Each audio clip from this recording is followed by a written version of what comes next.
You know that moment when you're staring at the blinking cursor? The deadline is basically tomorrow, and instead of typing, your fingers are somehow opening Instagram for the 10th time? Or you've got the house to yourself? Finally, a chance to work on that thing you say you care about, and you spend the entire afternoon reorganizing your sock drawer by color? It feels broken, right? Like something is fundamentally wrong with you. But here's what nobody tells you. That feeling? It's not a glitch. It's a feature. Your brain isn't failing. It's actually working exactly the way it evolved to. And once you understand the code, you can finally stop fighting yourself. Because here's the thing. We've been sold this idea that self-sabotage is some deep character flaw reserved for broken people. But the numbers tell a different story. We're talking 62 to 82% of people dealing with imposter syndrome. Up to 95% of students admitting they procrastinate. This isn't the exception. This is the rule. Your brain came factory installed with this software. The question is, why? We think we're chasing pleasure. We think we procrastinate because we're lazy and we'd rather feel good now than work hard later. But that's not what's actually happening. Your brain is a prediction machine first and a pleasure machine second. Its number one job isn't to make you happy, it's to keep you alive. And to do that, it needs to know what's coming next. So it builds a model. It draws a line. This is how competent I am. This is how safe I am. This is what I deserve. Now imagine something happens. You get a promotion. Someone applauds your work. Or maybe you're facing an exam that could prove you're not as smart as everyone thinks. Suddenly, reality shoots away from that line and that gap. That's a prediction error. And to your ancient survival brain, prediction error equals danger. So it does whatever it has to do to close that gap. This is where it gets wild, because there are two paths here. Path 1, you've set the bar impossibly high. You need to be perfect. But the world is messy and full of evidence that might prove you're not. So what do? You refuse to let the data be collected. You stay up all night. You start the project at the last minute. You drink before the presentation. That way, if you fail, you have an excuse. If you succeed, you're a genius who succeeded despite the handicap.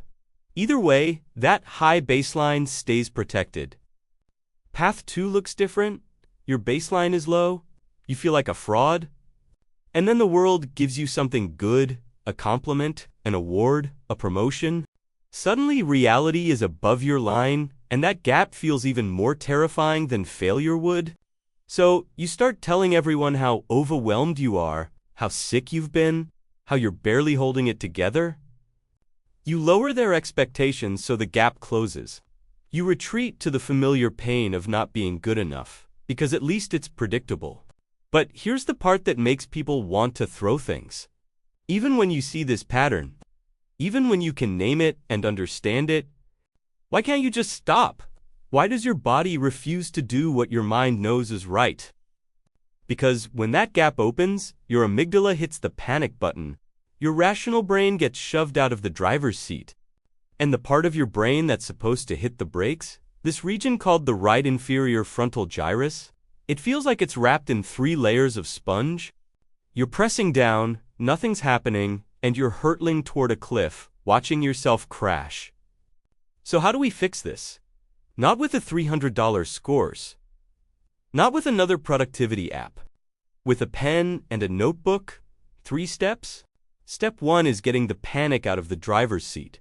When you feel that wave hit, open the notebook. Write down exactly what's happening. Tightness in my chest? Thought that says I'm going to fail? Here's the magic. When it's in your head, you are the emotion. The moment you write it down, you become the observer. You create distance.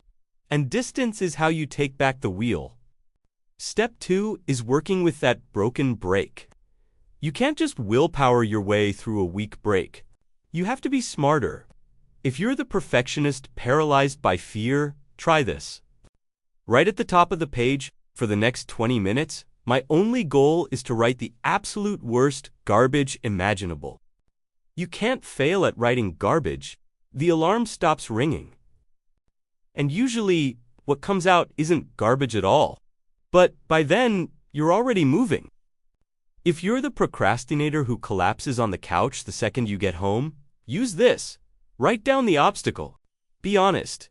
The obstacle is that I walk through the door and immediately pick up my phone. Then write the plan. If I walk through the door, then I put my phone in the drawer.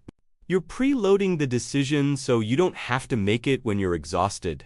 And if you feel that physical urge, that heat that says run or scroll or escape, don't fight it.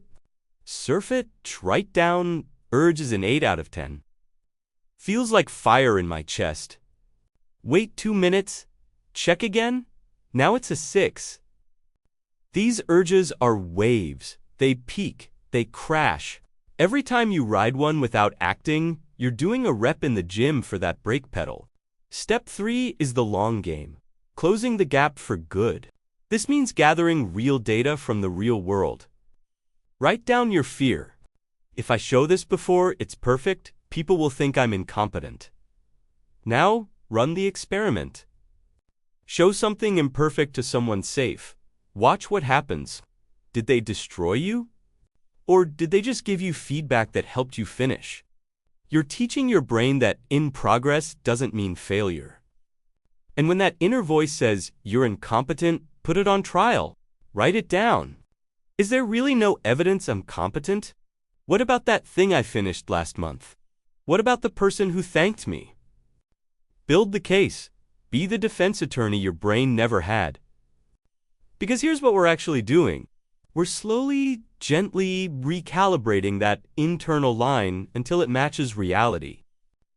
Until success doesn't feel like a threat. Until mistakes are just data instead of proof of worthlessness. Until you can finally stop fighting a war against yourself and just live your life. You don't have to do all of this at once. If you're stuck, just start with step 1. Open the notebook. Write down what you're feeling right now. That's it. That's the first step back to the left on that spectrum. That's you taking the wheel. Next time, we're going to look at how this same system shows up in the people we love. But for now, thanks for watching. I'll see you in the next one.